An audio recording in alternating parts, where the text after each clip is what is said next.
maxkamadda ciidamada qalabka sida ayaa maanta toogatay askari magaalada Jowhar ku dilay taliyihii nabad sugidda magaaladaasi. Maxkamadda ciidamada qalabka sida ayaa saakay toogatay dambiilihii ka dambeeyay amaba askarigii ka dambeeyay dilka taliyihii nabad sugidda ee magaalada Jowhar, kaasi oo ay saakay fagaaraha school bulisiya ay toogashad ay ku toogatay. askarigaasi ayaa loo soo jeeday eedeynta ku aadan dilka askarigii ama taliyihii nabad sugidda magaaladaasi Jowhar. dhegeystayaal codka bismillah taariikhdu markay ahayd 23 bishii 6 2016 abaaro 9 subaxnimo waxay maxkamadda darajada koobaad ee ciidamada qalabka sida u fadhiisatay dacwad ciqaabeedkii loo haystay gacan ku dhiigle ekis kable nisa Yuusuf Xuseen Maxamuud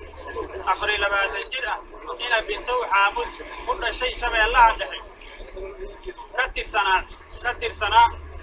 ciidanka nabad sugidda qaybta guud ee gobolka Shabeellaha Dhexe, kaasoo xafiiska xeer ilaalinta ciidamada qalabka sida ku soo eedeeyay in uu si bareer ah u toogtay marxuum Cabdiweli Ibraahim Maxamed oo ahaa taliyihii nabad sugidda gobolka Shabeellaha Dhexe. taariikhdu markay ahayd 22 bishii 6 2016 dilkaas oo ka dhacay degmada Jowhar waxayna maxkamaddu ku xukuntay dil toogasho ah oo ah qisaastii marxuum Cabdiweli Ibraahim Maxamed. 26 bishii 6 2016 waxaa racfaan ka qaatay xukunkii maxkamadda darajada koobaad ee ciidamada qalabka sida sanaha.